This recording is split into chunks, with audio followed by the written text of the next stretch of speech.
I never imagined I'd be scrambling through Louis Armstrong New Orleans International Airport at midnight, sweat soaking my shirt legs, burning from lugging camera gear and carry-on bags. My heart pounded like a Cajun drumline 36 hours ago. I was sipping coffee with my kids, Ethan and Chloe. And now I'm racing toward Gate 42 for a red-eye to the Villages, Florida. The offer came out of nowhere, a 3-week restoration project in the Atchafalaya Basin, funded by a wildlife nonprofit ready to fly me in by dawn. The money would wipe out my student loans and seed my kids' college fund, a chance I couldn't refuse. 2 days ago, our regular sitter canceled because of a family emergency. My sister lived in Kansas City. My best friend's clan was on vacation, and daycare had a 3-week wait list. I dialed every backup bracing to say no, when my mom, who rarely calls past 8, rang me up. "I'll take them," she chirped, as though she were offering cookies instead of full custody for weeks. My stomach twisted. Their world was the Villages' manicured golf greens, shuffleboard courts, a retirement community obsessed with appearances. I knew how rigid my dad could be. He used to march me to morning PT drills when I was 8. On the shuttle bus to the terminal, I replayed her words. "They'll be fine. You need this." I pictured Ethan's freckled grin and Chloe's wiry ponytail. They'd never stayed more than a weekend. Still, the bottom line stared me in the face. I needed this trip. I skimmed my checklist. FaceTime contacts, Apple Watch alerts, Claire and Gwen's Ring camera, login detailed routines. Breakfast on the counter, at 7 Hosier inhaler in the top drawer, text me if anything's off. I tapped send on a spreadsheet titled Ethan and Chloe, The Villages 2025. At security, my belt buckle beeped. I fumbled, eyes darting to the departure board, flashing delayed. A storm cell was dropping buckets of rain on the Gulf Coast, gusts of 60 mph reported. I shrugged off a chill that wasn't just the AC. By the time I boarded, thunder rattled overhead. The pilot announced minor turbulence en route.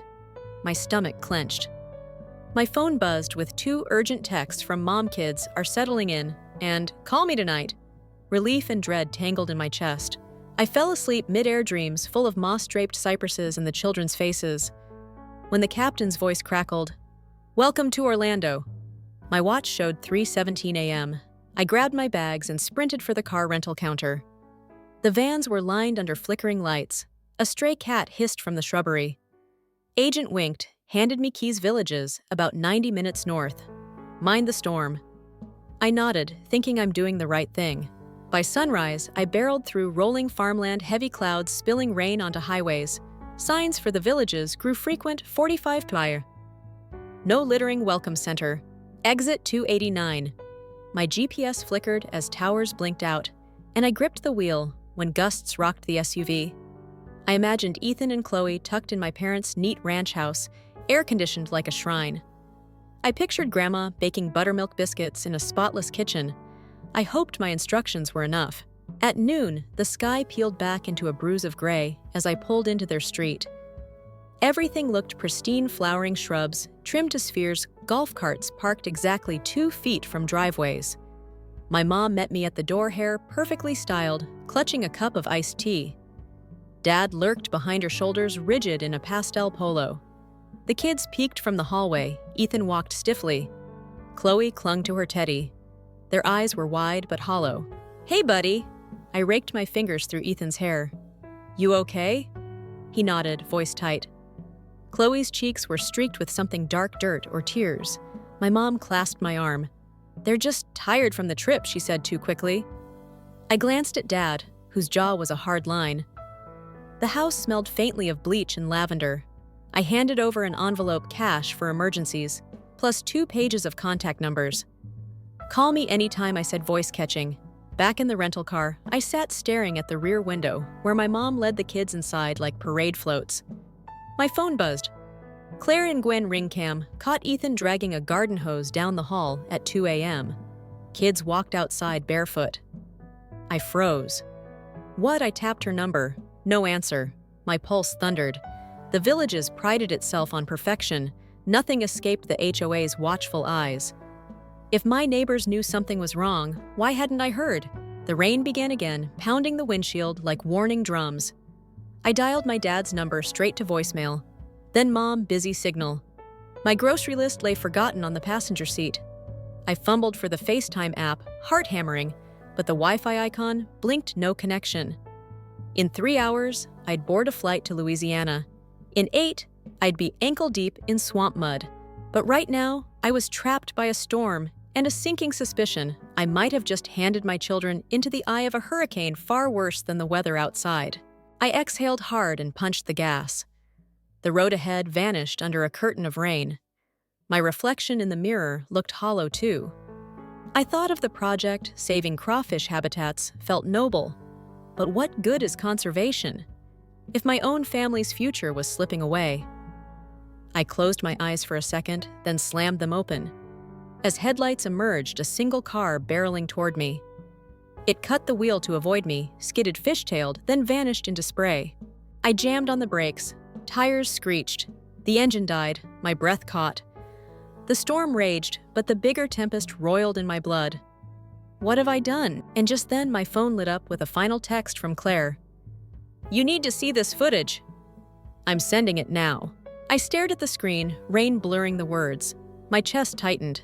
Whatever was coming next, nothing would prepare me for what I was about to uncover. I stared at my phone as the video from Claire's Ring camera loaded a dim hallway lit by a single overhead bulb, Ethan's small feet padding barefoot across pristine tile. Chloe trailed behind, clutching her teddy eyes hollow. Then Grandma's hand appeared, gripping a worn leather belt she hadn't even bothered to remove her gardening gloves. Ethan flinched. Chloe whimpered. My chest tightened so hard I could barely breathe. They'd been locked inside the garage for hours. No air conditioning, no water. This wasn't discipline. It was cruelty. I called Claire's number so fast I hit redial twice before she answered. Her voice trembled. "I tried to warn you. They say they're teaching respect." I saw them pushing the kids outside during the worst of the storm.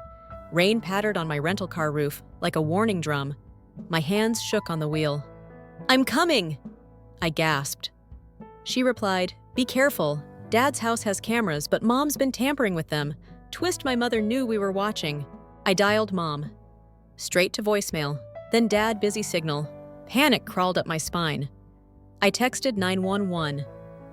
"Children locked in garage water, rising from storm drains, need immediate rescue." The operator's voice crackled back flat and unhelpful. "Sir, this sounds like a custody issue. You'll have to contact local law enforcement." My nails dug into the leather steering wheel until my knuckles whitened. I slammed the screen off, slammed my foot on the accelerator. The SUV lurched forward, spray from gutters slapping the windshield. I punched the wipers into overdrive. Outside, the streetlights bowed under gusts of wind. Palm fronds whipped like angry green snakes. I thought of Ethan's chapped lips and Chloe's rattling cough without her inhaler. Every mile felt like an hour. The villages sprawled around me, neat lawns, shuttered windows, golf carts tied to porches, like a postcard hiding a nightmare. I fought tears as water pooled on the hood.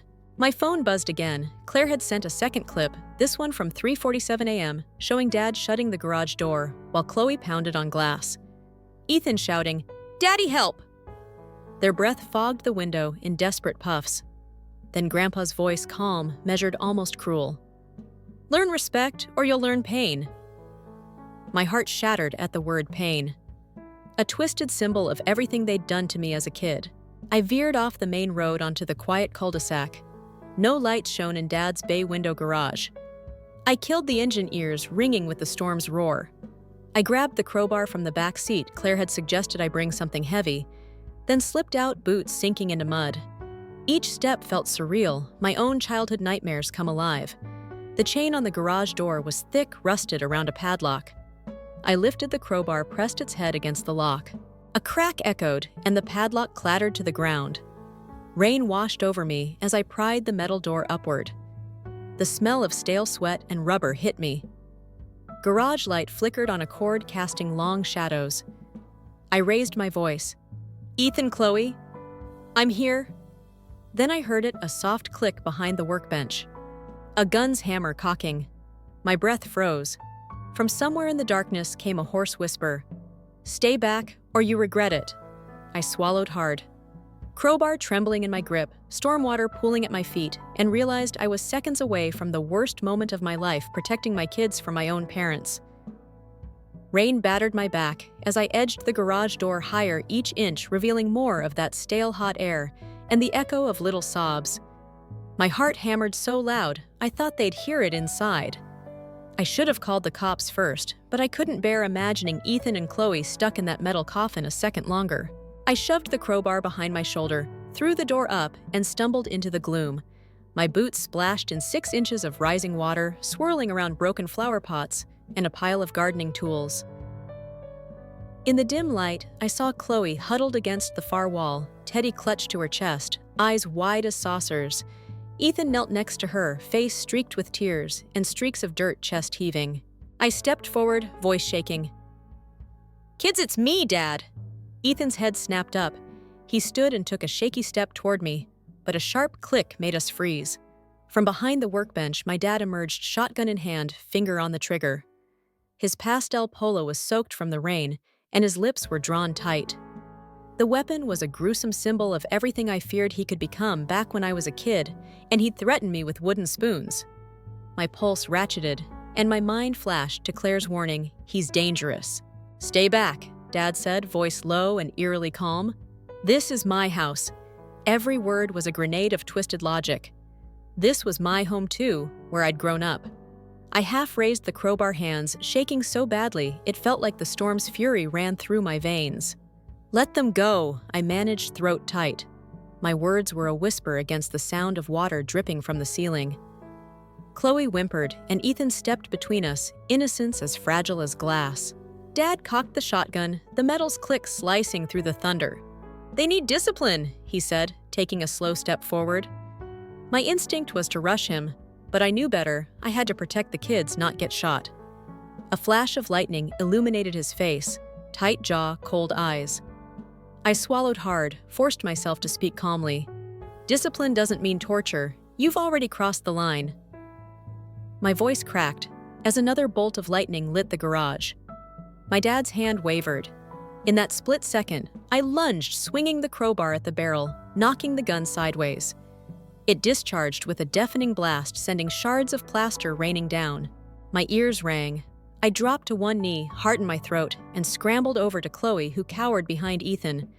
I swept her into my arms. She clutched me like a lifeline. Ethan hung back, eyes locked on Grandpa, who stared at his smoking shotgun with a mix of fury and shame. Rainwater pooled around us, carrying away the evidence of their cruelty like a twisted baptism.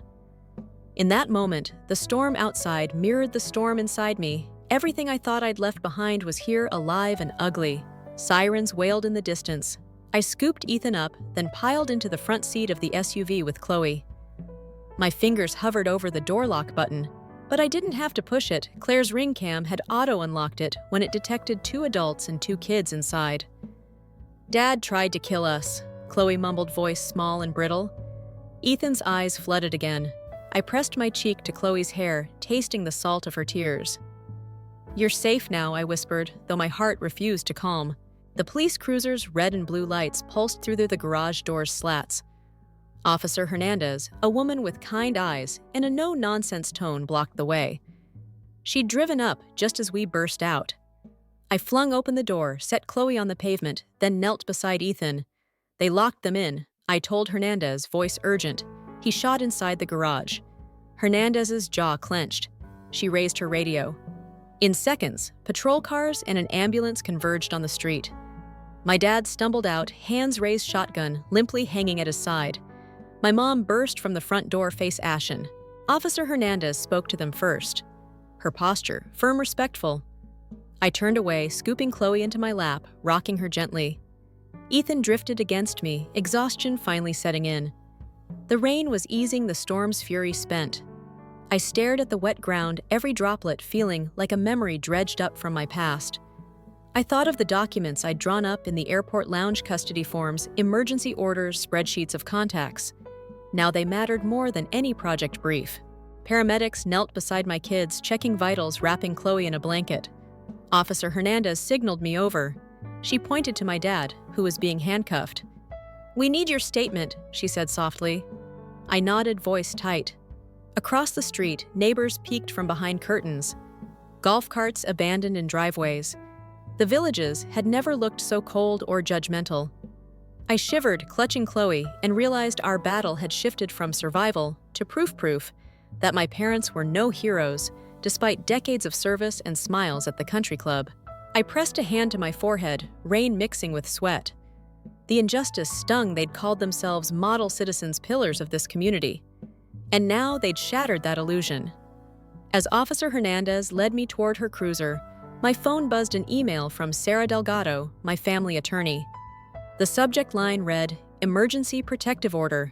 Need your approval." I opened it, eyes scanning the affidavit she'd drafted: allegations, ring footage, witness statements. Then I saw the note at the bottom: hearing set for Monday 9 a.m. No exceptions. I looked up at the sky where dark clouds still lurked. My mind raced. Monday was 4 days away, and my parents were free until then. Ethan's small hand gripped mine. Chloe pressed her head to my shoulder. I bowed my head, heartbeat rattling my chest. In the distance, thunder rolled. I exhaled, voice barely a whisper. We're not safe yet. And as the wind picked up again, I realized the real storm was only beginning. Dawn broke over Lake County as I sat in Sarah Delgado's modest office, the early sunlight filtering through Venetian blinds and casting stripes across her polished oak desk. Chloe was curled up against my side, still dozing in the passenger seat. Ethan perched on the edge of the leather couch, thumbs tapping through games on my phone. Sarah, her dark hair pulled into a tight bun, glanced up from her laptop. Judge Hobbs granted the temporary injunction, she said, voice calm but firm. Your parents can't come within 500 feet of you or the kids until the full hearing next month. Relief rippled through me. This small victory felt like winning the lottery. But my chest tightened when I thought of the permanent damage they'd already done. Thank you, I managed. My voice sounded raw. Sarah slid a manila folder toward me. Inside were copies of the hospital reports, witness statements, the ring footage log, and Claire's sworn affidavit. On top, a draft of a complaint to the HOA board citing the community's moral character clause. I touched the documents like sacred relics. We need to move fast, Sarah continued. They'll appeal delay. We have leverage with the HOA and the church bylaws, but we have to strike before they mobilize their allies. I nodded, heart pounding with both anticipation and dread. Half an hour later, I was pulling into the gleaming glass facade of the Morgan Stanley branch, where Alex Morgan waited in a crisp navy suit. Alex, my high school friend turned ESG advisor, greeted me with a solemn nod. We moved into a small conference room, furnished with a round table and a muted floral print on the wall. He laid out a folder: bank statements, tracing my dad's pension distributions into a joint account he'd set up for legal fees. Your father's been funneling retirement savings into that account for weeks, clearly for this fight, Alex said. Worse, his investment manager breached a morality clause by working with accused child abusers. We can notify the compliance department. If they freeze those assets, it'll hit him where it hurts. A frisson of satisfaction shot through me. Symbolically crippling their finances would mirror the powerlessness they'd inflicted on my kids. I scribbled notes: compliance complaint, ethics, hotline draft press release for the Daily Sun finance section. Alex glanced up. Be mindful, going public could backfire if the manager fights it. But we have the facts. I pressed my palms flat on the table, tasting steel. Do it. By late afternoon, I was back at our rental, hunched over my laptop.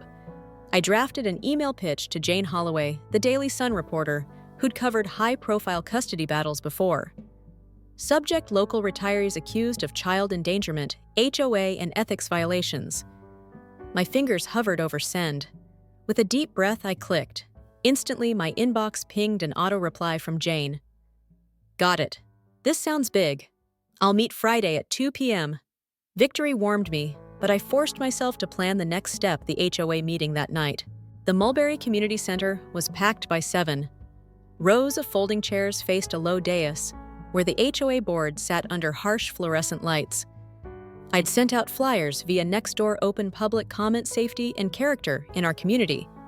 As I slipped in, I recognized neighbors who'd waved at me on morning walks. Golfers, gardeners, retiree couples with matching windbreakers. Their polite nods felt like a jury staring me down.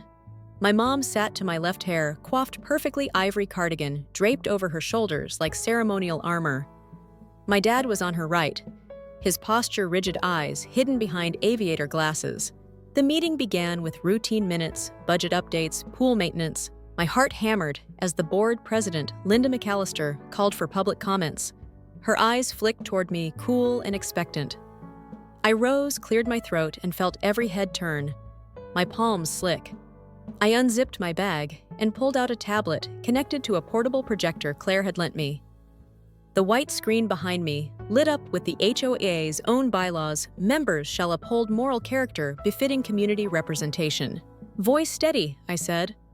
Mrs. McAllister, board members, neighbors. My name is Mark Jensen. Last week, my parents were arrested for locking my children in a garage during a severe storm, threatening them with a firearm. We have a temporary protective order, hospital records, ring camera footage, and witness statements. Murmurs rippled through the room. Someone whispered, "Oh my God!" I tapped the tablet photos of Ethan's bruised arms, Chloe shivering under a damp blanket, the shotgun barrel visible in the corner. My dad rose, face red. "This is slander," he spat. "My grandchildren are fine. You're tearing apart a family." He was cut off by Linda's gavel. "Sir, you're out of order. Let Mr. Jensen finish." I swallowed and pressed on. If my parents can't uphold the moral standards required of community board members, they must be suspended pending review. This isn't about punishment, it's about safety and integrity. I handed printed packets to each board member, a timeline, evidence index, contact info for Claire and local law enforcement. A hush fell. Then from the back, an elderly woman stood, Mrs. Whitaker, who hosted quilting bees. "They've been pillars of this community for years," she said, voice quavering. "My grandchildren adore them." A flicker of doubt passed through the crowd. I felt my stomach drop. Was I losing them? I held my ground. "3 of their church members have come forward," I said, voice firm. "I can provide names and statements if requested." Mrs. Whitaker sank back, face pale. Linda cleared her throat. "We'll vote tomorrow on whether to suspend your parents from the board." The gavel came down. The meeting adjourned, and I felt both triumphant and raw. Outside, the humid air clung to me. Reporters from the Daily Sun snapped photos. A local TV crew flicked on lights. My phone buzzed Jane Holloway, confirming our Friday interview. Then, another text from my mother's private number. "You'll regret this. Think about Chloe and your precious career." I froze, heart thudding. Chloe peeked from behind me, eyes wide. Ethan slipped his hand into mine. I swallowed. This was more than a legal battle. It was a war against a facade of respectability, and they'd just shown they were willing to fight back with threats. I slid my phone into my pocket and crouched to Chloe's level. "You're safe," I whispered, though I wasn't sure I believed it. As we headed to the car, my phone buzzed one more time, an email from Pastor Michael Johnson. "Mark, can we meet at First United Methodist tomorrow morning? I have information you need." My breath caught. The pastor who'd once sat on my parents' side at church potlucks was now reaching out to me. What could he possibly know, and could he be trusted? Lightning cracked in the distance. The humid night air felt charged, as if the storm was following me. I glanced back at the community center, its windows dark and foreboding. My dad's silhouette was framed in the doorway, watching us leave. In that moment, I realized this victory was just the beginning, and the next move might cost everything. I stepped onto the dewy grass just as church bells tolled 8, the air crisp with morning humidity. First, United Methodist's white steeple gleamed against a pale sky. Chloe clutched my hand. Ethan trundled beside her sneakers, squelching on the lawn. Pastor Michael Johnson met us at the oak door collar, open eyes solemn. "Thank you for coming," he said, ushering us inside the hushed sanctuary where stained glass windows painted the aisle in amber and rose. The kids' footsteps echoed on polished wood as we sat in the front pew. My heart thudded.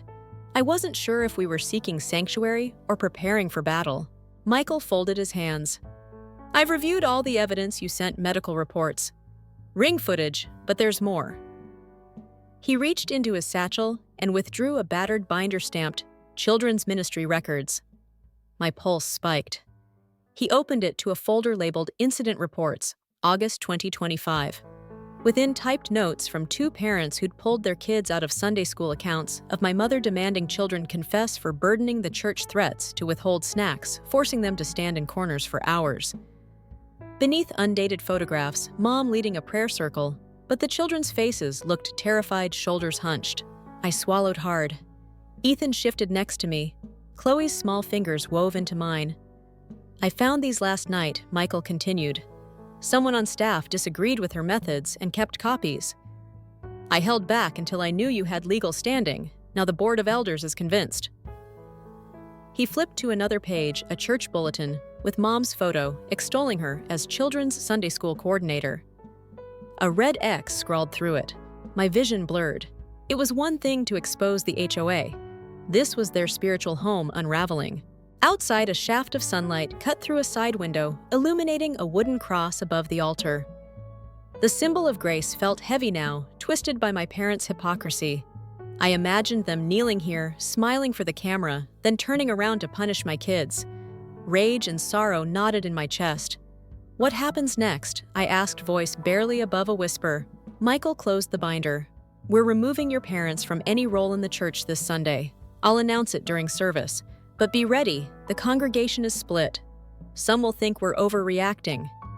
He paused. I'm also returning copies of these records to your attorney. You have leverage in both civil and ecclesiastical courts.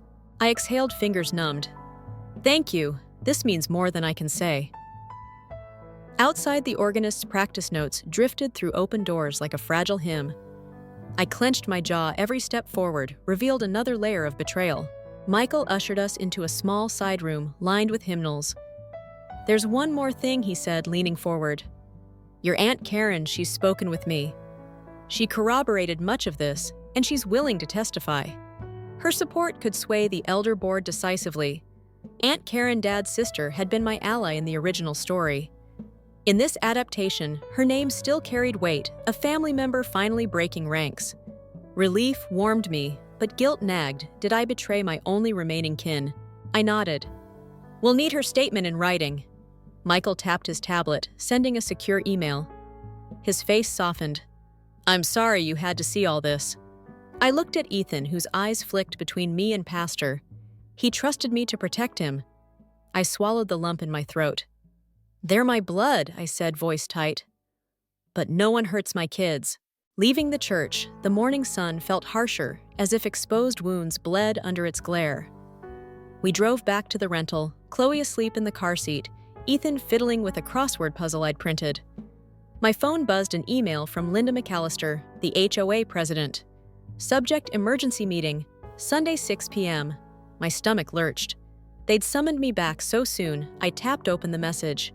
Following new evidence, the board requests your presence to finalize suspension proceedings. Please bring additional documentation. I glanced at Sarah Delgado's earlier timeline list: interviews Friday, HOA vote, Saturday church announcement, Sunday, court hearing, Monday. It was a relentless march. I forwarded Linda's email to Sarah, who replied within minutes. I'll attend remotely, be prepared for a surprise motion from your parents. Footsteps sounded behind me. I turned to see Claire Nguyen, her ring cam tablet in hand, face drawn. You need to see this, she said, swiping to a new clip. My heart sank as I watched the footage. Mom sneaking into my parents' living room, rifling through drawers, ripping papers. Then Dad stormed in, slammed a bat on the coffee table, wood splintering. They argued off-screen, shrieking voices muffled, but Claire captured them, shouting, "Not without a fight, and we won't go quietly." It ended with Mom storming out, leaving Dad trembling by a shattered family photo. The image of that photo, Grandma's hand ripping my mother's wedding picture, felt like a prelude to something darker. Claire looked at me, voice low. They're destroying evidence. I sank into the driver's seat, vision blurring. If they trashed records, could we trust any documents left? What else might they hide? I forced my grip on the wheel, knuckles white. The road stretched ahead, still slick from last night's rain. My phone lit up again, this time a voicemail from my parents' attorney. I pressed play. Mr. Jensen, your parents will be filing for grandparent visitation rights and a countersuit for defamation. Expect papers at your rental address within 24 hours. A cold weight settled in my gut. They weren't giving up, they were attacking my credibility and claiming abuse was a lie. If the media picked up the countersuit first, public sympathy could swing back to them. I thought of the Daily Sun pitch, awaiting Friday's meeting. Every platform I'd built could be turned against me. I stared ahead as the car idled in the driveway, rainwater dripping from the mirrors. Ethan opened the door and climbed out, jacket hiked up in the breeze. Chloe stirred in her seat. I unbuckled her, lifting her gently. They looked to me for answers. I felt the crushing need to stay strong. I slid the keys into my pocket and turned off the engine. The afternoon sun peeked through clouds, warming the wet pavement. I reached for Chloe's hand and looked at Ethan. "We have a busy weekend," I said, "but we'll get through this." My voice sounded hollow even to me. As we headed inside, my phone buzzed one last time. A new email from Pastor Michael. Urgent. I just received an anonymous tip. My office door was forced open last night. Something's at stake beyond this Sunday. I froze, heart thundering. If they were willing to break into church offices, what wouldn't they do? The world I'd built to protect my children was fracturing under my parents' fury, and the next blow could cost us everything. I woke before sunrise, the courthouse looming in my mind like a storm cloud. I dressed carefully in a navy suit, no tie, just enough formality to show respect. Ethan and Chloe sat at the kitchen island, cereal bowls untouched. Chloe traced the steam rising from her hot chocolate eyes, sleepy. Ethan flipped through his crossword, brow furrowed. I felt their small bodies tremble with nerves I'd taught them to hide. I knelt, smoothing Chloe's hair. "Today's important," I whispered, "but I'm right here." She nodded, clutching Teddy. I swallowed the lump in my throat, packed my briefcase with copies of every document Sarah Delgado had filed, hospital reports, church records, HOA minutes, and kissed them both. As we climbed into the rental SUV, the morning light felt brittle, as if touched by fear. The courthouse steps were cold under my shoes. Marble edges, sharp with history and authority. News vans idled at the curb antennas, quivering like vigilant sentries. Inside the foyer, echoed with footsteps and hushed conversations. Families seeking justice, strangers bound by crisis. Chloe's hand squeezed mine as we passed portraits of stern judges hung in gilt frames. A uniformed usher led us to courtroom 2B, dark wood panels, green leather benches, and at the front, Judge Delgado, no relation, presiding with quiet dignity. My parents waited at the defense table, their faces impassive masks. Dad's aviators hid his eyes. Mom's pearl necklace gleamed defiantly. My breath caught. This was it, the moment when our private nightmare became public reckoning. Judge Delgado called the courtroom to order, her gavel's tap like the heartbeat of the law. Sarah rose first, voice steady, as she summarized the case. 2 children endangered by their grandparents' cruelty, locked in a garage during a storm, threatened with a firearm, psychological abuse in church settings, and the urgent need for a permanent protective order. She presented evidence, crisply medical photos, ring footage timelines, Pastor Johnson's statements, HOA suspension votes. Each exhibit landed like a hammer blow against my parents' reputation. Chloe's eyelashes fluttered behind me. Ethan's fingers drummed on the bench. I felt pride in Sarah's command, but dread of what would come next. Then my parents' attorney, Marcus Fulton, stood, a man whose calm belied aggression. He unloaded a battered binder labeled Psychiatric Records, Mark Jensen, 2005-2008. I stiffened as he spread printed reports across the table, notes from child psychologists, when I'd been 8 brief mentions of anxiety after my parents' strict regime. Fulton claimed these records showed my own instability and parenting fitness in question. A murmur rippled through the gallery. Shame scorched my cheeks. I'd never shared that chapter with anyone. Chloe shifted against me, as if sensing my collapse. But Fulton's words twisted logic. If Mr. Jensen was unstable as a child, how can we trust his judgment now? I stood, heart pounding so loud it drowned out Fulton's challenge. Sarah shot me a glance. I took a breath and spoke directly. Those records are from my private therapy, sealed by federal confidentiality laws. They have nothing to do with my capacity to protect my children today. Any attempt to introduce them here is not only irrelevant, but unlawful. Judge Delgado raised her hand, cutting Fulton off. She examined the binder, then ruled to strike the psychiatric documents from evidence. A collective exhale swept the room. Mom's lips trembled. Dad's grip on the table tightened. I sank back into my seat as Sarah resumed closing arguments, framing this as a matter of unconditional safety for Ethan and Chloe. After a tense pause, Judge Delgado delivered her verdict. Based on the evidence, this court grants a permanent protective order for a period of 10 years, prohibiting the respondents from contact with the minor children and from contact through any third party. Grandparent visitation rights are denied. The gavel fell. Relief and exhaustion swept through me. Chloe buried her face in my jacket. Ethan exhaled like a man twice his age. My parents rose slowly, stunned, and were led away in handcuffs, an almost surreal image of gentle retirees turned threats to my family. Flashbulbs popped as reporters hurried forward. I scooped up Chloe, then Ethan, and we filed out into a storm of camera lenses and scribbling notebooks. Outside sunlight fractured through clouds, dust motes dancing like hope suspended. Reporters from the Daily Sun and local TV crews called my name. I answered questions calmly. This was about protecting my kids from harm. Children deserve love, not fear. Ethan nodded at my side.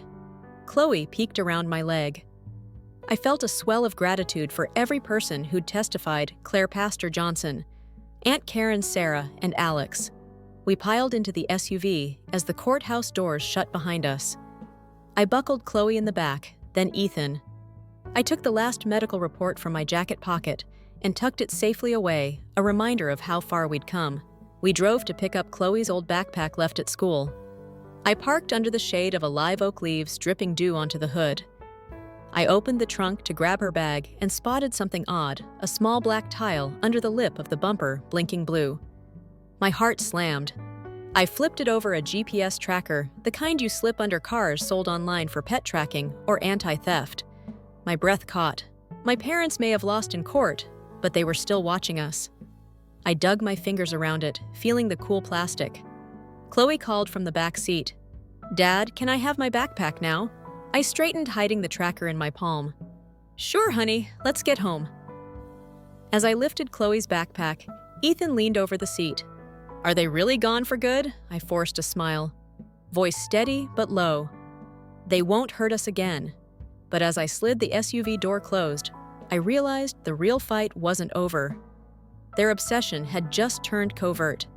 I jammed the tracker into my pocket, heart pounding. We pulled away, tires humming on wet pavement, and I stared at the rearview mirror, wondering who was behind us now and what they would try next. The first morning in our new rental house felt surreal. Ethan bounced down the hallway in socks, his smile brighter than I'd seen in weeks. Chloe padded behind Teddy, tucked under one arm, sleep still in her eyes. The pale yellow walls and untiled entryway were nothing like the clinical white of the hotel, but they already smelled like home. Luna, our gentle lab mix, trotted alongside, tail wagging as she explored every corner. I paused by the front window, watching my little family awake. No basement, no locked doors, just morning light and safety. I poured coffee into a chipped mug and sat at the small kitchen table, Chloe joining me with her cocoa and marshmallows. Ethan slid in on the other side, arms folded like a little diplomat. "Are we really safe?" he asked, voice quiet. I wrapped both in a hug. "Yes, we fought this fight and we won. No one can hurt you now." Their eyes flicked to Luna, who licked Chloe's toes in approval. The dog's steady presence was an unspoken promise. Loyalty, comfort, normalcy. Later that day, I met Jessica at Ethan's new school, a sun-washed brick building with sprawling oaks. She'd moved into an apartment 10 minutes away and beamed when she saw us. "I missed you," Chloe said, leaping into her mom's arms. Ethan showed off his robotics club invitation. Watching them chatter with her, I felt the old wounds soften. Co-parenting, once a fragile truce, now felt like teamwork. We walked the kids to class, and I snapped a photo of them under the archway, laughter in their eyes. By afternoon, Aunt Karen arrived dusty from a Florida to Texas flight. She carried a stack of boxes, old photo albums she'd rescued from the estate sale. We spread them across my couch, yellowed wedding pictures, black and white shots of my dad in uniform, grainy school portraits of me. As we flipped pages, I saw traces of the man who once disciplined me so harshly and the woman who'd treated me like a mistake. Karen paused at a family reunion photo. "They felt like strangers then," she said softly. "I didn't know how to help." Tears welled in my eyes as I realized our family tree had more rotten branches than I'd thought. That evening, I sat with Sarah Delgado via video call. She'd just filed asset freeze motions against my dad's retirement portfolio manager, citing the morality clause breaches. Alex Morgan had already alerted compliance at Morgan Stanley. Whispers were swirling in the industry. "We've hit them where it really hurts," Sarah said, voice triumphant. "They'll lose their house sale proceeds if the freeze goes through. And once the Daily Sun publishes next week, public pressure will finish them off." I let out a long breath, thinking of the pristine lawns of the villages now stained by scandal. On Saturday night, we gathered at the community center for the HOA vote via livestream. No more in-person tension. Neighbors clicked yes or no on their tablets as my dad's profile appeared beside mine. Two reputations colliding in cold pixels. When the final tally showed a 12-3 vote to expel them permanently, a cheer went up in my living room. Chloe danced around Luna. Ethan high-fived me, and I felt something inside me break free. The board's moral character clause had saved more than property values. It had upheld basic humanity. Sunday morning service at First United Methodist was bittersweet. Pastor Michael Johnson read a statement of apology. "We failed you," he said, voice cracking. "May this church be a sanctuary for all children." He announced my parents' formal removal as ministry leaders. I sat with Jessica, Aunt Karen, and Claire and Gwen, my unexpected circle of support. When Michael invited anyone harmed by such discipline to step forward, a hush fell. Then a group of parents approached, their stories echoing mine. We formed a tight knot of empathy under the stained glass cross, a living symbol of grace redeemed. Monday at the courthouse was anticlimactic. The final appeal hearing was postponed when my parents failed to appear. Agents in Texas claimed they'd relocated and were unreachable. Judge Delgado signed off on sealed records, making our protective order permanent. I watched the clerk stamp the order, the thud of the gavel, like a heartbeat of closure. I hugged Chloe and Ethan outside the courtroom. Reporters swarmed again, but this time I smiled without fear. I'd reclaimed our story from headlines of horror to a narrative of resilience. Back home, I tucked the kids into bed under soft blankets. Luna curled at their feet, guarding dreams. I knelt by Ethan's side. "Anything you want to ask," I whispered. He closed his eyes. "Do you think they'll ever apologize?" I traced his cheek. "Some people never admit they're wrong. That's their loss." Chloe drifted off, clutching Teddy. Ethan followed breaths, even peace returning. I sat at my desk, Rocky's Law Review article on child welfare open charts, tracking the asset freeze, a draft op-ed for the Daily Sun welcoming families who choose chosen kin over blood ties. My phone buzzed. Aunt Karen sent a final email thread. "I found your parents' forwarding address. They're in a tiny trailer park in rural Texas. No friends, no community. They sold everything to pay legal fees." Relief washed over me. They'd lost their pillars of status, their home, their church. They were ghosts in the place they'd hoped would hide them. Exhausted, I shut my laptop and wandered to the window.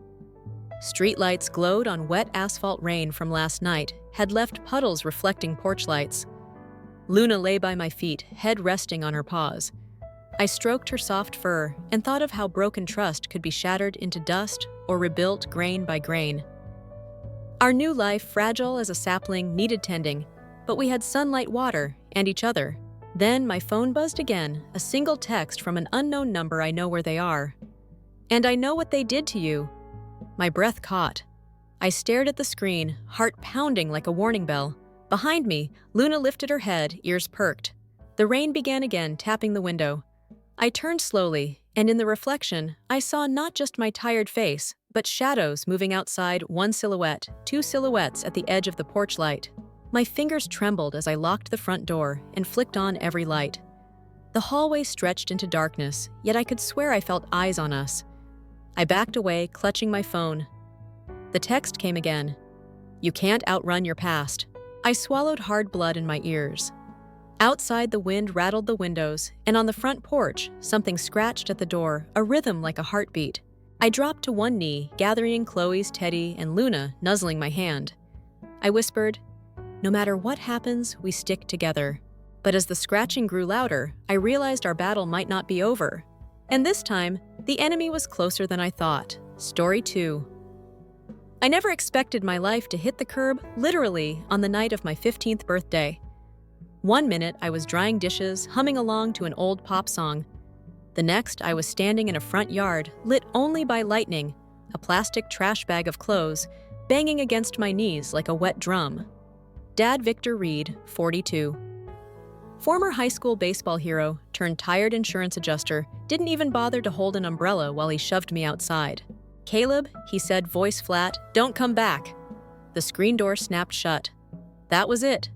15 years of homework help, Saturday pancakes, homemade forts in the living room, gone in one clap of thunder. Before the breaking point, Mom died of lymphoma when I was 9. For a while, Dad and I made an awkward, cozy pair. We burnt grilled cheese sandwiches, planted tomato seedlings, survived math homework meltdowns. He wasn't the hugging type, but he listened. Things changed when Serena floated in. She worked the claims desk 2 floors below Dad's office and loved calling herself a free spirit.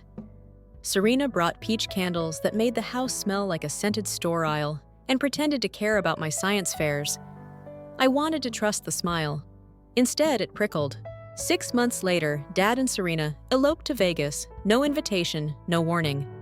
I came home from school to find 2 strangers from a moving company carrying Mom's cedar chest toward the garage. My room shrank overnight, half my posters gone, desk relocated to the hallway. Serena called it feng shui for the baby. Yes, she was pregnant. Red flags flapping, little digs followed like breadcrumbs. "Caleb, maybe just 1 slice of pizza. Remember, we're watching expenses." Your laughs echo down the hall. The baby needs calm energy. Dad nodded along, eyes tired, mouth quiet. My protest sounded like complaining in a vacuum. When Serena's due date app dinged to the 3rd trimester, the house flipped fully. My bedroom, once teal walls and spaceship stickers, got repainted eggshell. My belongings formed a sad heap outside the linen closet, soccer trophies, sketchbooks, Mom's photo albums. I rescued what I could, stashing keepsakes under my bed. I thought secrecy would buy time. The night everything snapped, October storms in Willow Creek are legendary sideways rain, power flickers branches that scratch windows like giant fingernails. I splashed home from track practice to find the entire hallway lined with black trash bags. One glance told the story, my clothes, shoes, even the blanket Mom quilted the year the hospital bills piled up. Serena lounged at the kitchen island, manicured nails, stroking her belly. "We need the nursery cleared tonight," she said, voice syrupy. "New chapter." I waited for Dad to contradict her. He stared at the floor instead. "What about me?" I asked, thunder booming right on cue. "You'll manage," Serena said. Dad finally looked up, pupils dull. "You've been disrespectful, Caleb. This tension isn't healthy for the baby." Disrespectful. Because I'd asked why Mom's wedding ring vanished from the jewelry box. Because I dared to mention college savings. Serena pushed a $20 bill across the table like a tip. Dad added, "Take only what fits in one bag. Your aunt lives across town, you can walk." Lightning flashed. In that white glare, I saw Dad's shoulders slump, as though my existence weighed too much. He opened the door, rain howling in, and guided me outside with a palm on my spine. Gentle, final, devastating.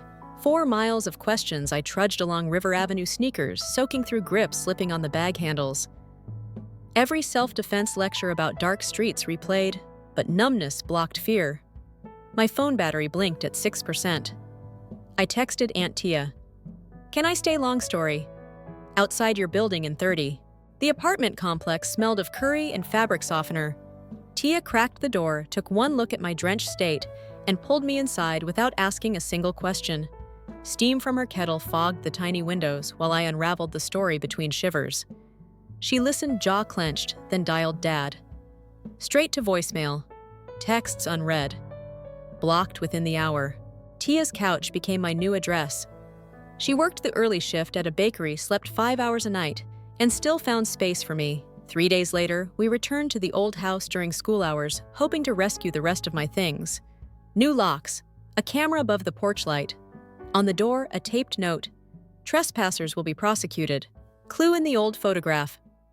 That evening, I sorted the meager keepsakes I'd salvaged. Inside a cracked picture frame of Mom hugging toddler me was a sticky note in her handwriting. Education Fund for Caleb, see First Harbor Trust Act. Month 3172. My heartbeat rattled. I showed Tia, and the color drained from her face. Mom's life insurance payout had been sizable. Dad was listed as trustee. Tia whispered Serena's new SUV, the kitchen remodel. Caleb, I think they spent your future. Rain hit the window again, softer this time, as though the storm was catching its breath. I lay awake, staring at the ceiling, anger fermenting into a vow. One day, I will reclaim everything they stole: money, memories, dignity. I didn't know how, but I knew why. And sometimes that's enough to start a revolution. I woke on Aunt Tia's lumpy couch to the smell of cinnamon rolls and the hum of her ancient window. AC, determined to turn anger into a blueprint. School started in an hour, but my real class now was survival tactics. I packed Mom's photo, a change of clothes, and the sticky note with the account number into my backpack, then helped Tia box donuts for her dawn customers. She spoke in clipped whispers, as though the walls themselves might tattle. First Harbor Trust closes at 5, she reminded me. Ask for monthly statements going back 2 years. Polite, no fireworks. We gather facts before we strike. I nodded and jogged to Willow Creek High, where gossip spreads faster than flu. My sudden move had already morphed into rumors. Some claimed I'd stolen Serena's jewelry. Others swore I'd joined a cult. I ignored the noise and zeroed in on Luca Hernandez, a shy chess club ace who owed me a favor for tutoring him in English Lit. We met near the vending machines. I laid out the headline I needed: discreet computer skills.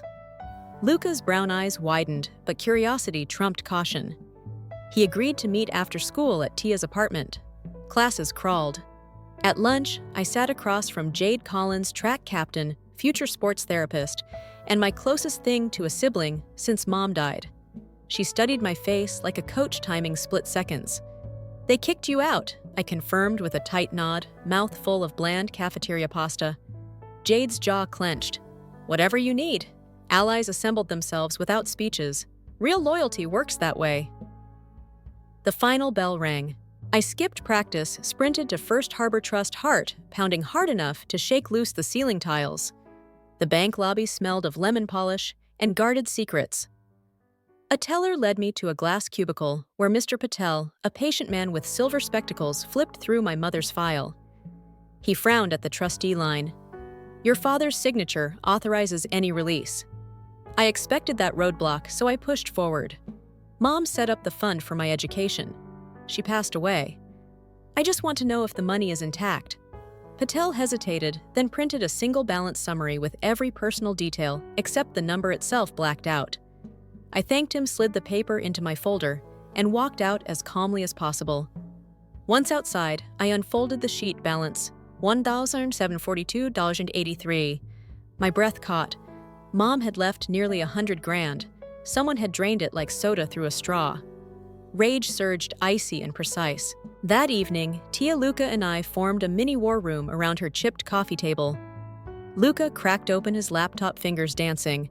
Within minutes, he located proof of a down payment on Serena's SUV, matching a withdrawal from account 3172. He dug deeper, finding furniture invoices, prenatal spa packages, a fancy crib that cost more than Tia's monthly rent. Each purchase tied back to Dad's email. We printed everything. Evidence looked safer on paper, as though binary code could vanish, but ink carried weight. Jade arrived after dusk, with pizza, and her older cousin Malachi, a paralegal who loved quoting case law the way other people quote movie lines. Malachi skimmed the printouts, whistled low, and explained how minor emancipation works, how fiduciary duty can become theft, how a court might freeze assets if we moved fast. He drafted affidavits for me and Tia on the spot. Nobody said the word revenge. We called it reclamation. Still, the undertow of payback tugged each decision. Midnight found me staring at the ceiling again, but this time plans crowded out nightmares. Tomorrow I would record a statement detailing the eviction catalog, every violated promise, and file for emergency guardianship under Tia. Malachi promised to shepherd the paperwork. Luca prepared to mirror Dad's work computer the moment it connected to the office Wi-Fi. Jade volunteered her muscle for whatever physical task arose, even if it meant lifting boxes in the rain. The mission gained a name, Project Sparrow, because sparrows look fragile, yet endure storms. Days blurred into strategic rehearsals. I learned courthouse hours. Luca refined his scripts. Tia put aside overtime cash for filing fees. Meanwhile, Serena's baby shower photos exploded across social media, pastel balloons, a cake shaped like a rattle, Dad grinning beside gift-wrapped greed. Each image fueled us. One afternoon, while printing another batch of transaction logs at the library, I spotted Dad's coworker, Ms. Howard, the claims supervisor, who'd once sneaked me extra cookies at office picnics. I swallowed nerves and approached. She listened, eyes softening, as I outlined the betrayal. Then she leaned close. "Your father requested access codes for a closed claim archive last week. Something about deleting outdated files." She paused. I left the audit trail intact. She scribbled a series of credentials on a receipt and pressed it into my palm. New leverage. That night, Luca used the codes to uncover an email thread where Serena urged Dad to clean house before the kids start snooping. The attachment listed my birth certificate, social security number, and the words guardian transfer draft. They intended to sever legal ties once the baby arrived, as though I were a wrong address on a junk mail envelope. My anger cooled into crystalline resolve. Malachi filed our petition at dawn on Friday. The clerk stamped it urgent after reading the supporting evidence. A hearing was set for Monday morning. 48 hours to brace for impact. Jade drilled me on potential questions. Luca tightened digital defenses. Tia ironed my one dress shirt until it looked new. On Sunday, I received a text from Dad. "We need to talk. Come home." Alone. Heartbeats thundered. I showed the message to the team. Malachi warned, could be intimidation or a deal. Either way, record everything. We agreed on a public meet instead. I replied, Riverwalk, Gazebo, 6 p.m. At twilight, the river glowed copper under street lamps. I arrived first, voice memo app running. Dad appeared in a windbreaker, eyes darting. He offered a weathered baseball glove, my childhood relic, like peace terms. Then he spoke of misunderstandings, stressed finances. Serena's hormones begged me to drop the court action. I asked about Mom's fund. His silence said enough. When he realized persuasion failed, he warned me that a judge sees a rebellious teen, not a victim. I stated clear and steady that facts speak louder than reputations. I left him standing by the water glove, dangling while church bells chimed 7. Back at the apartment, Project Sparrow celebrated Phase 1 complete. Yet I felt no triumph, only the weight of Monday's verdict and the echo of Dad's hollow apology. Still, the path was set, and nothing short of thunder could knock me off it. I sat beside Aunt Tia at the front of Juvenile Division on Monday heartbeat, matching the tick of an old wall clock. Rows of hard benches creaked as townspeople settled in, drawn by gossip about the Reed family rift. But I kept my eyes on the walnut doors where truth would soon march through. Judge Arlene Ramsey, early 50s, sharp Bob Sharper gaze, entered first. She carried an aura of no-nonsense that hushed the room faster than the bailiff's call to rise. Opposite our modest two-person table, Dad had hired Meredith Wendell, a defense attorney famed for turning messy divorces into polite stalemates. Serena waddled in behind them, one hand on her swollen belly, the other clutching a designer tote probably paid for with what remained of Mom's fund. Ms. Wendell opened by painting me as an impulsive teenager poisoned by internet myths. But Malachi rose with calm authority, submitting Luca's forensic trail. Ms. Howard's audit notes and printed statements that reduced Dad's moral high ground to rubble. Each exhibit entered the record like a drumbeat, and with every thump, Dad's shoulders curled deeper. When my turn came, I stood palms damp, voice steady. I described the eviction, the garbage bag ultimatum, the thunderstorm, the taped note about trespassing, and balanced each fact with restrained emotion, so it landed as credible, not melodramatic. Judge Ramsey interrupted once to clarify dates. I answered swiftly, grateful for Jade's weekend drills. Serena shifted, whispering to Dad, but Judge Ramsey's eyes pinned them both. Luca testified next via subpoena-backed Zoom. His screen flickered, yet his code-heavy walkthrough was crystal withdrawals matched purchase timestamps down to the minute, and he explained it in plain English so even jurors in small claims trials down the hall could have followed. Ms. Wendell tried to discredit him as an unlicensed hacker. Luca countered, he acted under my guardian-in-fact's authority to expose wrongdoing, triggering applause muffled by the bailiff's stern glance. The climax arrived when Judge Ramsey compared Mom's life insurance payout on file, $98 for $12.65, to the current balance of $1,742.83, and asked Dad where the $96,000 went. He muttered about home improvements, prenatal care, unforeseen expenses. Serena dabbed her eyes with tissue for effect, but the judge wasn't buying theater. She cited fiduciary duty statutes, declared probable misappropriation, and froze every read account with a swift bang of the gavel. Gasps rippled. My lungs finally filled. She granted temporary guardianship to Aunt Tia, authorized a forensic accountant, scheduled a full custody review in 60 days, and ordered Dad to vacate any property bought with diverted funds until ownership could be proven legal. A bombshell that emptied the color from Serena's face. Court recessed, yet the storm outside had moved indoors. Dad approached, voice-breaking Caleb. "We can fix this," but I stepped aside. His echo collided with marble walls and faded. Journalists crowded near the exit. Malachi shielded me while Jade's track reflexes cleared a path. Back at Tia's apartment, Project Sparrow regrouped around Victory Pizza that tasted of relief and adrenaline. Still Triumph carried aftershocks, headline blogs spun narratives, classmates texted non-stop, and Luca's parents worried about legal gray zones. To stabilize waters, we drafted a public statement, concise facts, no mudslinging, respect for ongoing investigation. Jade posted it from her account. Likes surged, trolls barked, but the story now had our framing. Next hurdle, living logistics. Judge Ramsey's order let us reclaim essentials from Dad's house under police escort. Wednesday morning, 2 officers accompanied Tia and me. Serena refused entry at first, then retreated when the sergeant read the mandate aloud. My old bedroom looked ghostly in pastel paint, but Mom's cedar chest sat untouched in a corner, perhaps too heavy to pawn. Inside lay her quilts, hospital bracelets, and a sealed envelope addressed to my brave boy. I tucked it away for private reading later. Packing finished, we loaded boxes into Tia's hatchback, while Dad watched from the porch, a man exiled from his own choices. No words passed. Rain began softer than the October deluge, yet cold enough to sting. That night, under a dim lamp, I opened the envelope.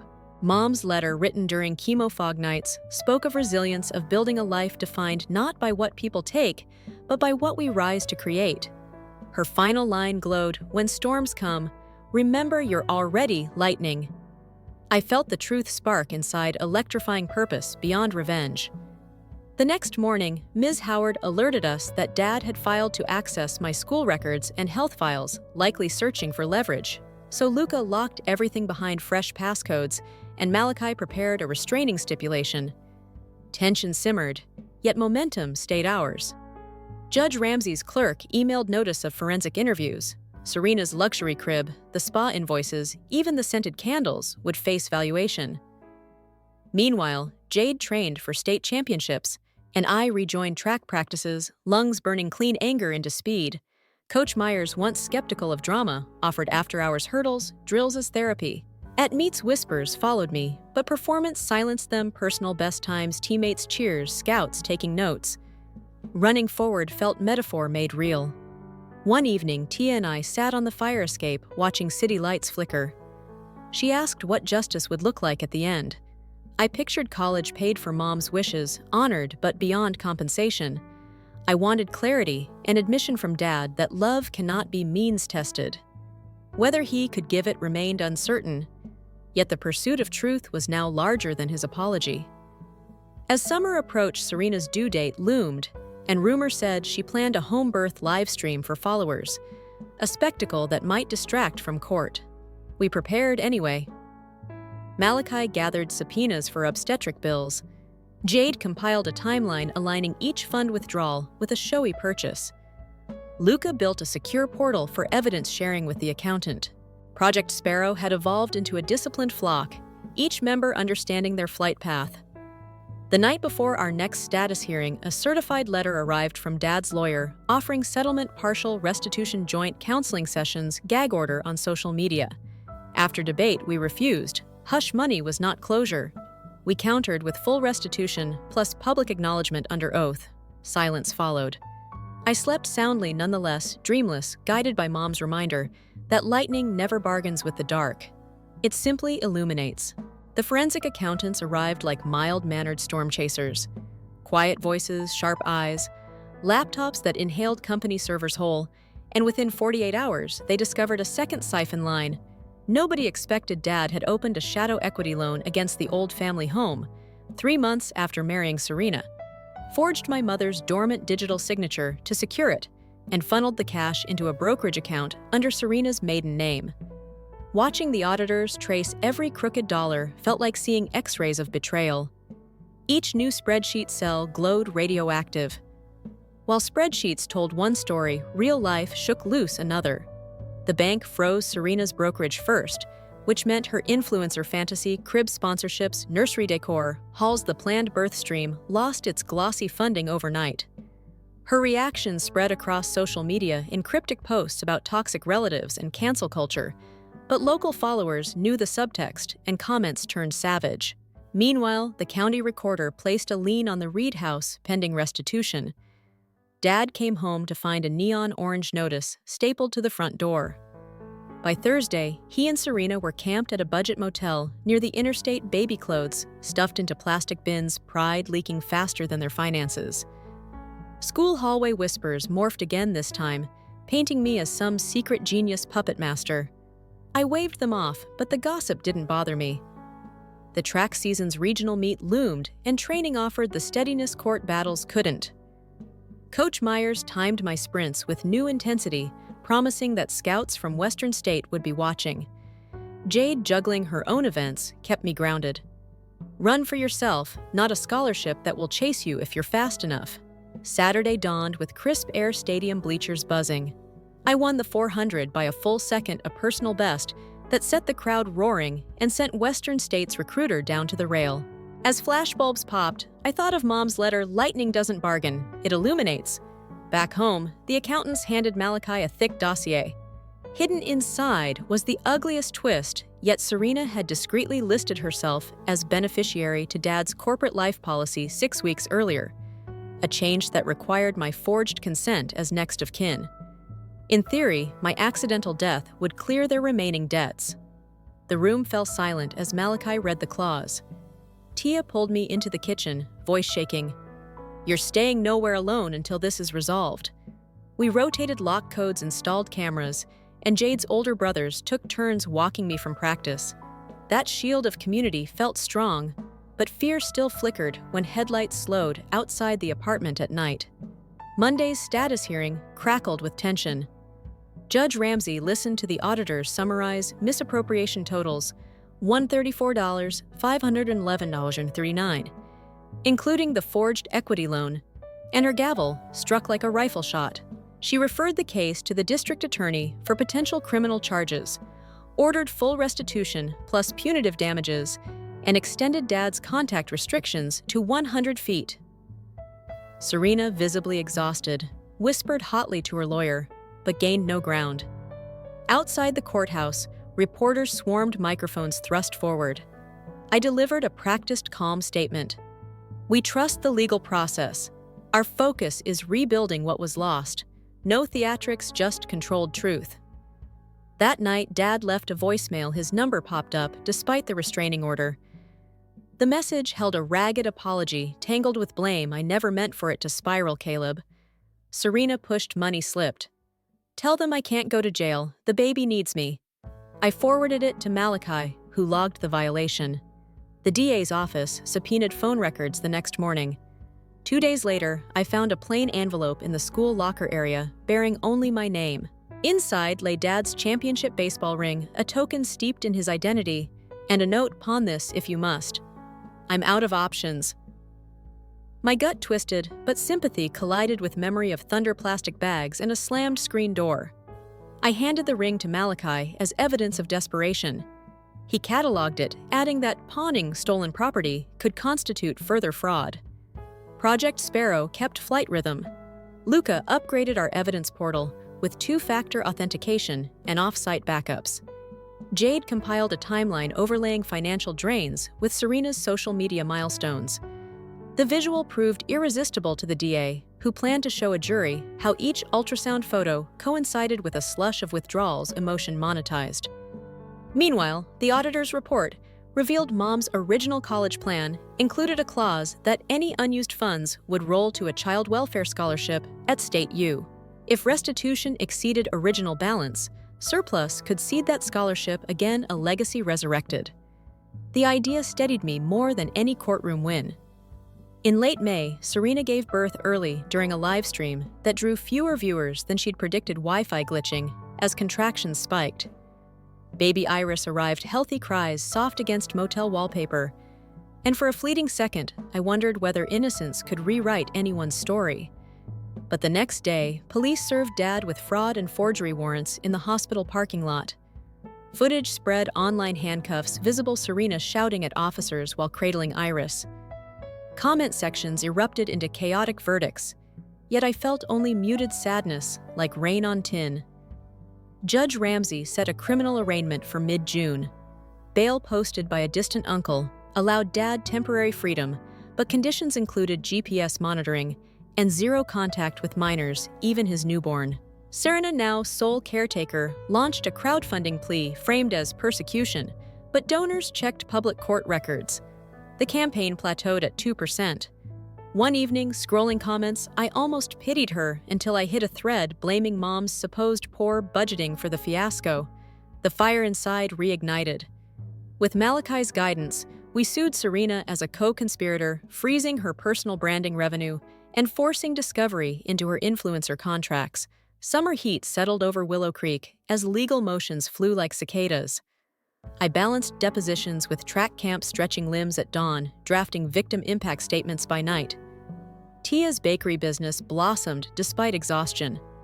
Loyal customers spread word of her courage, boosting sales enough for us to upgrade to a 2-bedroom apartment across the courtyard. Hanging my medals over a new desk felt symbolic growth carved from wreckage. On the last day of June, Western State emailed a full athletic scholarship offer, pending graduation, and continued performance. I accepted, tears surprising me. Goals that once felt impossible now shone tangible. I printed Mom's letter, slipped it into the acceptance folder, and whispered thanks. Yet the final reckoning waited. Dad's trial would decide restitution, potential prison time, and the official transfer of the house to settle debts. I sensed his denial might crumble under oath, but part of me still craved something courtrooms can't issue: a genuine acknowledgement of harm. Whether that would ever rise remained foggy, but clarity about my own path no longer depended on it. August heat wrapped downtown like plastic when Dad's criminal trial opened, but inside courtroom B, the aircon blew Arctic, every breath turning to frost on my ribs. A jury of 9 women and 3 men filled the box, eyes flicking from Dad's clenched jaw to Judge Ramsey's granite poise. To me, a kid in a borrowed blazer sitting behind the prosecution table beside Malachi. The district attorney, Ms. Rivera, began with a voice low as thunder rolling over hills. This case isn't about money, it's about trust stolen at knife point. She layered exhibits like shingles, forged equity documents, brokerage statements. Serena's beneficiary switched my eviction photos, the voicemail begging me to drop charges. Jurors leaned forward. The story landed clean. Dad's new lawyer, Mr. Kellogg, tried charm. Where logic failed, blaming Serena for financial schemes and painting Dad as a husband, overwhelmed by unborn baby panic and medical bills. Serena, subpoenaed, entered in pastel suit newborn Iris cradled by a cousin in the hallway. Under oath, she played the indignation card, insisting financial planning was a joint dream. Ms. Rivera unveiled private messages, Serena instructing Dad to wipe Caleb from every doc before audit day. The screenshots hit like stones thrown into still water, ripples of gasps across spectators. Serena's face cracked. Pride leaked through silence. Then came my turn. I stood right palm up, oath words steady despite pulse galloping. On direct, I recounted eviction night plastic trash bag thudding against my knees. Thunder slicing sky. I let pauses breathe so jurors could picture cold rain on a kid's shoulders. Ms. Rivera asked if I'd ever been disciplined for theft, drugs, violence. No, ma'am. Truth rang unfussy. Cross-examination arrived like a wasp swarm. Mr. Kellogg pressed, "Wasn't I rebellious skipping curfew, ignoring house rules?" I countered with perfect attendance track, captain badge, volunteer hours logged. He pivoted. Hadn't Tia poisoned me against Serena for inheritance motives? I replied that guardianship cost Tia both sleep and savings. He tried one last jab. Didn't I want Dad jailed for revenge? I met jurors' gaze. I want accountability, not destruction.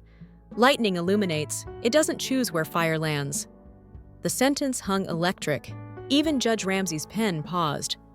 Next witness, Luca. He demystified digital trails with metaphors. Think of each withdrawal as a breadcrumb. Follow enough and you find who held the loaf. Jurors chuckled, tension easing into comprehension. Mr. Kellogg objected to speculation, but Judge overruled facts sat undeniable. Afternoon recess came. Hallway buzz thick as bees. Dad avoided my eyes, shoulders caving inward, as if his varsity glory ring, now state evidence, had been a vertebra. On day 2, forensic accountant Ms. Beasley mapped every dollar, like constellations, $134, $511 or $39, burned on the projection screen, larger than life.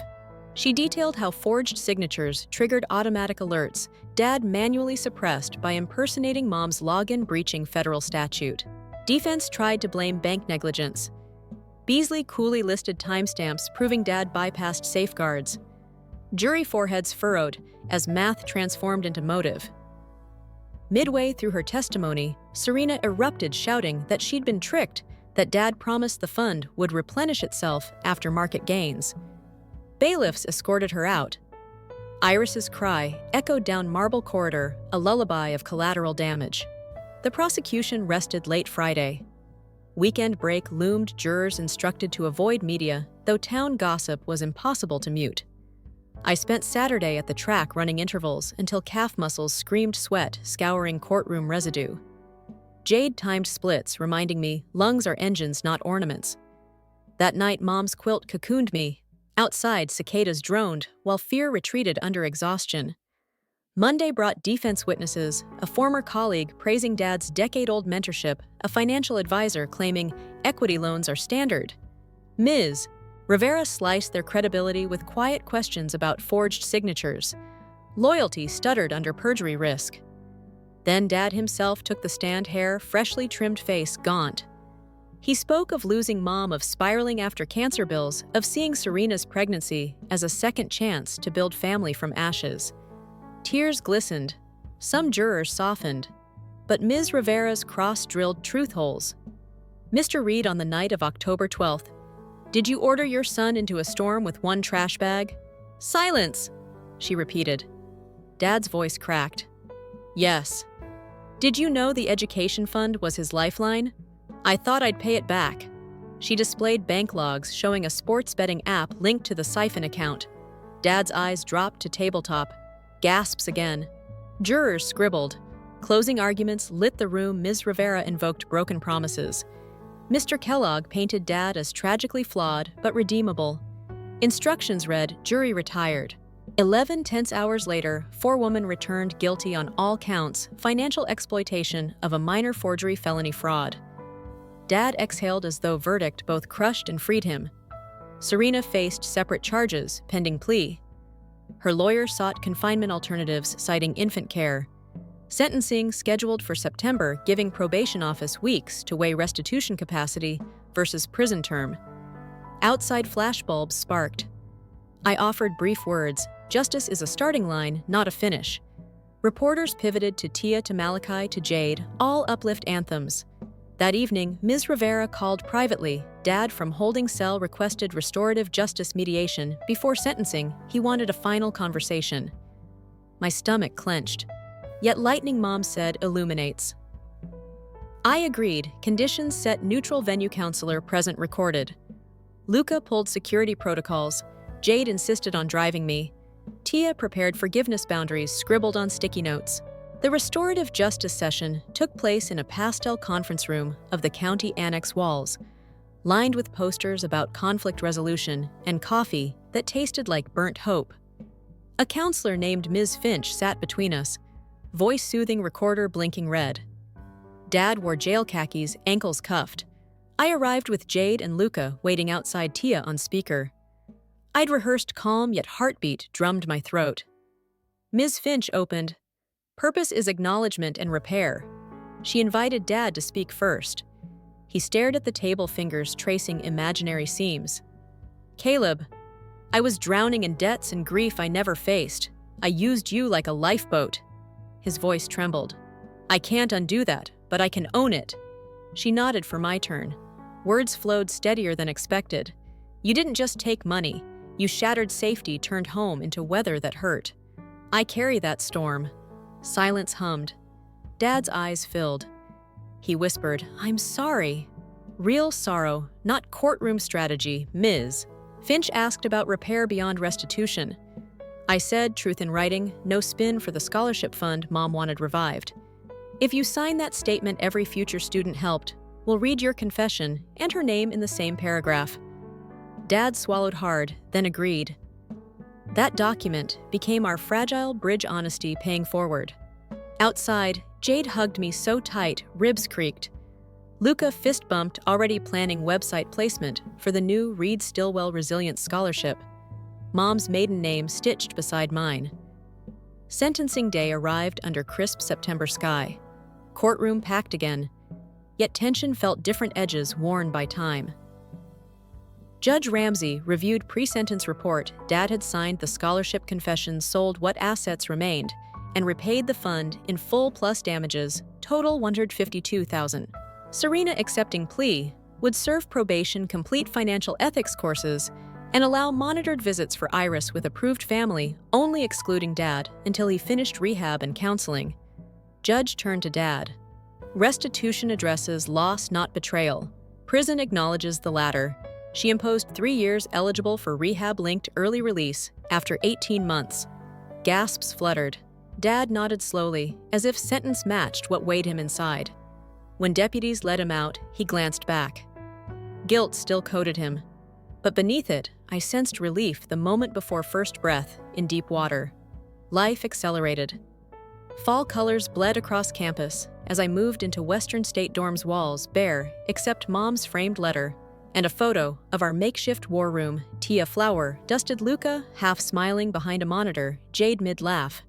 I trained with varsity lectures between sprints, scholarship covering everything. One evening, Coach handed me meet itinerary and said recruiters from Olympic Development would watch spring season.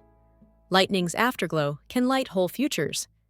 Tia's bakery expanded into the vacant storefront next door. Townspeople lined up for sparrow roll cinnamon with hint of citrus. Luca started a cybersecurity club, wins at state hackathons, stacking like trophies. Jade set a regional record in the 800 offers flooding her inbox. Serena stayed mostly offline, posting occasional baby photos captioned with humility. Maybe motherhood steered her compass. I mailed Iris a stuffed sparrow with a note. Grow brave. Your brother cheers you on. No expectation of reply, just hope that kindness seeds where greed once rooted. Late March, prison visitation email arrived. Dad granted family day slots. I debated weeks, then went. We sat across plastic table in gray room, hands folded. He looked healthier, hair trimmed by inmate barber, eyes clearer. I'm leading a finance literacy class, he said, half smile. Teaching guys not to repeat my mistakes, I nodded. Conversation flowed, track times Tia's success, Iris crawling. Before goodbye, he gave me a folded page, a poem he'd written about thunder carrying apologies farther than words. I tucked it into Mom's letter frame later. Contrast mattered. On the first anniversary of eviction night, I jogged the Riverwalk gazebo. Trail, air-cool lights reflecting like coins tossed into dark water. I stopped where Dad once tried bargaining and let memory replay. but pain felt distilled into lesson not wound. I whispered thanks to the storm for pushing me toward the people who became my flock. Graduation approached. I drafted valedictory remarks, opening with Mom's line, "When storms come, remember you're already lightning and closing with my own." We can't choose the weather born into, but we can forge conductors that ground the charge into something that lights cities. Applause erupted during rehearsal. Real ceremony would include live stream to juvenile centers statewide, Judge Ramsey's idea. Night before commencement, I stood on dorm balcony, city lights blinking Morse code possibilities. I pictured Mom, Dad, Tia Jade, Luca, Serena, Iris. Even Ms. Howard, Ms. Finch, Ms. Beasley. Every spark that lit my path through darkness. Storm door goodbyes no longer defined me. Sparrow wings, lightning heart found endless sky. The next day, caps flew upward, and as they hung for a breathless moment between gravity and flight, I understood revenge ends when accountability begins. But resilience keeps climbing long after echo fades. Readers, commenters, strangers, may your own storms sculpt brightness you never imagined, and may you carry that fire forward.